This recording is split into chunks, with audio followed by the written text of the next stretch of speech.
નમસ્કાર મિત્રો, વેધરમેન ગુજરાત યુટ્યુબ ચેનલમાં બધા મિત્રોનું સ્વાગત છે અને હું છું પારસ વાઘેલા. મિત્રો, હવે આજના વિડીયોમાં આપણે એ માહિતી આપવાના છીએ કે આવનારા ચોમાસામાં 2026ના ચોમાસામાં કેટલા નક્ષત્રો છે અને કયા કયા નક્ષત્રોમાં કયું વાહન રહેવાનું છે અને આ નક્ષત્ર ક્યારે બેસશે તે વિશેની આજના વિડીયોમાં આપણે વાત જણાવવાના છીએ. તો સૌથી પહેલું નક્ષત્ર તો આપણે રોહિણી નક્ષત્ર બેસવાનું છે અને આ નક્ષત્ર 25 મેથી શરૂઆત થશે અને આ નક્ષત્રનું વાહન હશે મોરનું. તો આપણે ટૂંક વિડીયોમાં આ બધા નક્ષત્રની વાત આપણે જણાવી દઈએ, જેથી લાંબો વિડીયો બહુ ન બને અને બધી માહિતી, પૂરેપૂરી માહિતી તમને મળી જાય. તો સૌથી પહેલાં તો આપણે આ યુટ્યુબ ચેનલને સબસ્ક્રાઈબ કરી નાખજો અને આ વિડીયોને એક લાઇક કરી અને બીજા મિત્રો સુધી વિડીયોને શેર કરી દેજો અને તમામ હવામાનની અપડેટ જાણવા માટે આપણા આ યુટ્યુબ ચેનલમાં જોડાઈ જજો.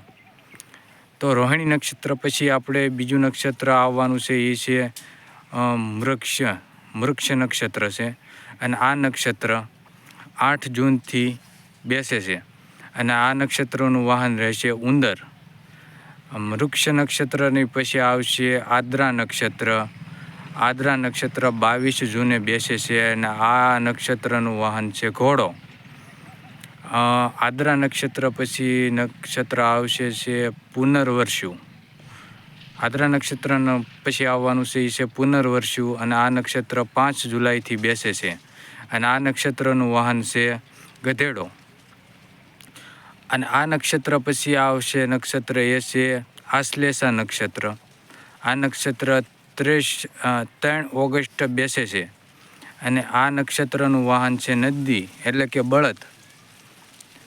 આશ્લેષા નક્ષત્ર પછી આવશે નક્ષત્ર એ છે મઘા અને આ નક્ષત્ર બેસે છે 17 ઓગસ્ટે અને આ નક્ષત્રનું વાહન છે હાથી. મઘા નક્ષત્ર પછી આ નક્ષત્ર આવશે પૂર્વ ફાલ્ગુની નક્ષત્ર. આ 31 ઓગસ્ટે આ નક્ષત્ર બેસે છે અને આ નક્ષત્રનું વાહન છે ભેંસ. પૂર્વ ફાલ્ગુની પછી નક્ષત્ર આવશે ઉત્તરા ફાલ્ગુની અને આ નક્ષત્ર બેસે છે 13 સપ્ટેમ્બરે અને આ નક્ષત્રનું વાહન છે શિયાળ. આ નક્ષત્ર પછી આવશે હસ્ત નક્ષત્ર એટલે કે હાથીઓ. આ નક્ષત્ર બેસે છે 27 સપ્ટેમ્બરે અને આ નક્ષત્રનું વાહન છે ગધેડો. હાથિયા નક્ષત્ર પછી આવે છે ચિત્રા. આ નક્ષત્ર બેસે છે 10 ઓક્ટોબરે અને આ નક્ષત્રનું વાહન છે ઘેટો. તો મિત્રો, 2026ના ચોમાસામાં કુલ તમને 11 નક્ષત્ર જોવા મળશે અને આ નક્ષત્રમાં કેવો વરસાદ જોવા મળશે તેની વાત આપણે આગામી દિવસોમાં અપડેટ આપવાના છીએ.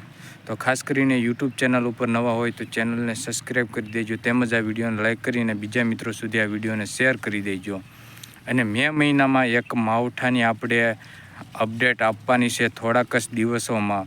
તો આ અપડેટને જાણવા માટે આપણી યુટ્યુબ ચેનલને જરૂરથી સબસ્ક્રાઈબ કરી દેજો. એક મોટી માવઠાની અપડેટ આપણે જણાવવાના છીએ. મોડલ દ્વારા આપણને માહિતી મળી ગઈ છે કે મે મહિનામાં માવઠું જોરદાર એક જોવા મળવાનું છે. તે વિશેની આપણે બીજા વિડીયોમાં અપડેટ આપવાના છીએ. તો ચેનલને સબસ્ક્રાઈબ કરી દેજો, તેમજ આ વિડીયોને લાઇક કરી અને શેર કરી દેજો બીજા મિત્રો સુધી. અને આગામી સમયની તમામ અપડેટ જાણવા માટે આપણી આ ચેનલમાં જોડાઈ રહેજો.